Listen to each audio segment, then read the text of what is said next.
शिक्षा की बदहाली पर अगर बात करूं तो उससे जुड़े हुए सभी व्यक्ति नाराज हो जाते हैं। चिकित्सा की दुर्दशा पर अगर बात करूं तो चिकित्सा कार्य में जुटे हुए सरकारी या गैर सरकारी सभी व्यक्ति नाराज हो जाते हैं। उत्पादक की बात करें, उत्पादकता की बात करें, उसके लाभ की बात करें तो उपभोक्ता नाराज हो जाते हैं। उपभोक्ता के लाभ की बात करें तो उत्पादक नाराज हो जाते हैं।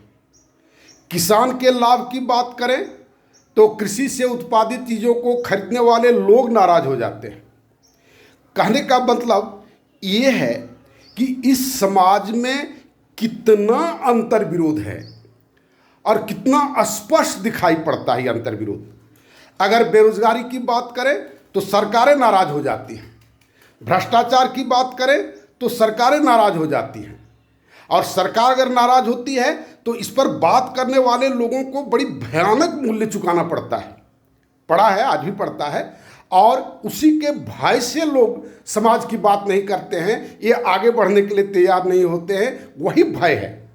तो जहाँ पर अच्छे काम या अंतर विरोधों को पाटने का प्रयास करना कोई खतरा हो, वहाँ पर समाज में ये सब चीज़ कैसे हम उम्मीद करें कि ये सब चीज़ मिट जाएगा। एक बच्चे से हमने बात किया कि यार तुम इतना पैसा कमाता है और तुमको भी डोनेट करने में इतनी दिक्कत। तो कहा सर उस शहर में जब रहते थे तो बहुत कम खर्च होता था, 300 या 500 रुपया में हम लोग पढ़े हैं, और यहाँ पर 10,000 20,000 तक पर महीना लगता है फी। तो और उस तरह से हर चीज़ वैसा ही है। तो देखने में लगता है कि पैसा हमको मिल रहा है, लेकिन वैसा बचत नहीं है। तो फिर क्या हो रहा है आप सोचिए ना। समाज में इतना अंतर विरोध, इतना अंतर कलह, और उस समाज को हम व्यवहारिक मानते हैं। सबसे दुखद बात तो ये है कि लोग इसके लिए उत्पीड़ित नहीं हैं। अगर उत्पीड़न में हैं तो अपना रिलीफ चाहते हैं, जो हमको कम से कम रिलीफ मिल जाए, बाकी जिसका जो होता है अपना होए, अपना समझेगा। ये जो एटीट्यूड है ये बहुत भयानक एटीट्यूड है। आप मेरी बातों को रोज मैं बोल रहा हूँ, और मेरा सोशल सिस्टम अगर आप देखेंगे, गंभीरता से अगर देखेंगे, अपना काम मान करके अगर उसको देखेंगे, तो ये सब सारा अंतर विरोध समाप्त है। कहीं कोई अंतर विरोध नहीं है। एकमात्र अंतर विरोध हमारा जो हम जिससे परेशान हैं अभी तत्काल, जो आदमी अगर काम नहीं करेगा तो आप क्या कीजिएगा।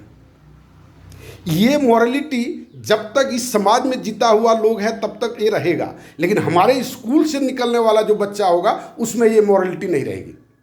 वहाँ पर वैसा हम बीज डालेंगे, और वह चूँकि एकदम कंप्लीटली समाज से आइसोलेटेड, समाज के साथ रहते हुए समाज से आइसोलेटेड बच्चों के चरित्र का निर्माण होगा, इसलिए वो उसकी संभावना है कि वैसा मनुष्य फिर पैदा हमारे समाज में नहीं हो पाएगा।